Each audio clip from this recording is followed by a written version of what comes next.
Some forests are just forests. Trees, wind, wildlife. And then there are forests that remember you. In the northern edge of the Wichita Mountains, there's a stretch of woodland locals refuse to enter after sunset. Not because of animals, not because of storms, but because people who go and don't always come back the same. Some vanish completely. Others return days, months, even years later, alive, walking, breathing, but with no memory of who they are or where they've been. Rangers call it exposure. Police call it coincidence. Locals call it the territory of the stag spirit. And tonight, I'm going to tell you the story of three separate lives, three encounters, woven together by the same forest. A story of ambition, curiosity, and a hunger that was never meant to be fed. By the end, you'll understand why, if you ever find yourself lost in those woods and hear something whisper your name from the darkness, you should never, ever answer. Mini hook line. Because the forest doesn't call you by accident. It calls you because it's already chosen you. Jana and Candace had planned a simple birthday camping trip. No signal, no crowds, just fresh air and quiet stars. They drove until the paved road ended, then followed an old dirt trail into the Wichita Mountains. The map on their phones froze, the GPS spinning endlessly, as if unsure where they were. Late afternoon light slanted through towering pines. That's when they saw the sign. An old wooden post stood crooked beside the trail. Carved into it was a circle of stick figures holding hands around a stag with enormous antlers. No words, no warning, just that symbol. Jana smiled, saying it must mean they were close to the campsite. Candace didn't smile. Something about the carving felt less like a welcome and more like a mark. A boundary. They walked deeper anyway. And slowly, the sounds of normal forest life began to thin. Birds stopped calling. Wind softened. Even their footsteps seemed muffled, like the ground was swallowing sound. By nightfall, they gave up searching for the official campsite and pitched their tent in a small clearing. The sky above was crowded with stars, but the woods around them felt like a wall. Tall, dark, watching. Candace couldn't sleep. She felt eyes on the tent. Not human eyes. Not animal eyes. Something patient. Something old. Jana laughed softly, calling it imagination. That's the beauty of the woods, she said. You're never alone. Candace didn't find that comforting. They stepped out with phone flashlights, cutting through the dark. Just beyond the edge of the clearing stood a figure. Motionless. Upright. Human-shaped. Candace froze. Jana stepped closer. It's a scarecrow, Jana said, laughing nervously. Guess someone really loves decorating out here. But scarecrows don't belong in untouched wilderness. And as they approached, the beam of light revealed something unsettling. The figure wasn't built from sticks. It was too solid, too heavy. Its clothes looked real, weathered, worn. Candace reached out, touching the surface beneath the straw. Cold, hard, not wood. Something that once lived. They backed away in panic, until a low, heavy breath echoed from the tree line behind them. A massive buck stood there. Antlers like twisted branches. Eyes reflecting their phone lights. It didn't flee. It didn't graze. It stared. Then it stood taller than any deer should. Its frame stretched. Its posture became wrong. Human-like. Unnatural. Instinct took over. They ran. Branches whipped at their faces as they fled through the woods. But no matter how far they ran, they kept passing the same scarecrow figures. Again, and again, and again. Dozens of them, all arranged in a perfect circle. Just like the symbol on the wooden sign. Candace realized the truth too late. They had never been walking out. They had been walking in.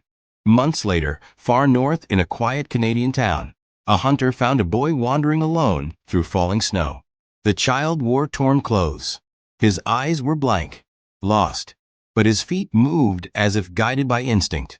When asked his name, the boy shook his head. He didn't remember. At the station, no answers came, no explanation, until the hunter drew a picture. A tall figure with antlers, hollow eyes, and a stretched, unnatural frame. The boy screamed at the sight of it. The hunter pulled down his collar to reveal a long, healed scar. He whispered, "I met it once too. When I was a child. The forest that erases you." He explained that the creature wasn't just a beast. It was a presence, a force, something that lived where people got lost, something that fed on memory, fear, and desire. Some who encountered it disappeared. Some returned empty inside. And the worst part? The creature didn't hunt randomly. It waited for those already drifting, lost, greedy, desperate, curious. People who would step just a little too far into the wrong woods. Shania had never feared the woods. She feared being poor. She feared being ordinary. She chased money the way others chased dreams. Sent to her uncle's wildlife sanctuary for the summer, she planned to behave, to change. But temptation followed her like a shadow. Small lies, canceled sessions, quietly pocketed cash. And then something shifted. She began craving meat. Constantly, restlessly. No matter how much she ate, the hunger grew. Not just in her stomach, but in her thoughts. At night, she heard movement outside her window. Antlers passing silently between trees. A presence that felt like it was studying her, waiting. One evening, the sanctuary's albino fox, Cain, snarled at the darkness outside. His fur stood on end. His violet eyes reflected something unseen. Shania felt drawn to the woods, like they were calling her by name, whispering promises of endless appetite satisfied, endless desire fulfilled. She searched online for answers and found the legend. A spirit of greed, a forest that tests the human heart, a curse that begins with hunger and ends with forgetting what you once were. Shania confronted her uncle after he discovered her lies. Shame, panic, fear. She ran straight into the forest. The air grew colder with every step. Sounds faded again.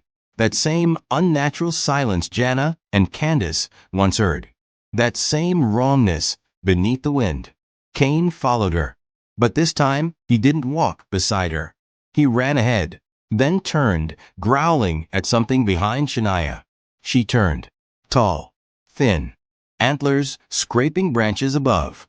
A shape that looked carved from shadow and bone. Its eyes empty, its posture wrong, like something pretending to be alive. Cain lunged, driving the creature back. Shania ran. Branches tore at her. Her breath burned. And with every step, she felt something changing inside her. A new hunger. A whisper. The forest was no longer around her. It was inside her. By morning, search teams found Jana and Candace's abandoned campsite. Torn tent. Phones dead. Footprints leading in circles. Then nothing. Days later, Shania's uncle found bloodless tracks leading into the same forest. And Cain, wounded but alive, sitting at the tree refusing to cross back in. The hunter who rescued the lost boy arrived too. He stood at the forest edge, staring into the trees like one stares at an old enemy. "There's a boundary," he said. "Once you cross it with the wrong heart, the forest keeps you. Maps fail, compasses spin, memories fade, time stretches. The woods rearrange themselves. Inside, the creature hunts. Outside, the world forgets." One winter night, the hunter returned alone. He followed faint tracks into the woods. Familiar, circular, like a ritual path. At the center of a frozen clearing stood dozens of wooden figures. Not statues, not carvings. Silent witnesses, shaped like people. And there, standing tall among them, the stag spirit. Antlers branching like dead trees. A body too thin, too tall. A presence that felt older than the forest itself. The hunter raised his rifle. The creature stepped forward, not attacking, studying him, recognizing him. Because once long ago, the hunter had been a lost child too. They stared at each other in silence. Predator, survivor, reflection. The hunter lowered his weapon. Some battles aren't about victory.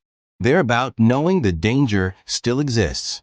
And the stag spirit turned and melted into the trees like mist. Years later, another group of hikers found a strange wooden sign on a forgotten trail. A circle. People holding hands. A stag at the center. They laughed, took photos, walked deeper into the woods. In town, an old hunter watched from his porch as the sun dipped behind the Witch Mountains. He whispered, almost like a prayer, "If you hear your name in the forest, don't answer." Because somewhere in those woods, the stag spirit still wanders. The circle still waits. And the forest still remembers every soul who ever stepped too far inside. Some stories are told to scare you. This one is told to warn you. Final closing line. So the next time you think you're alone in the woods, ask yourself one question.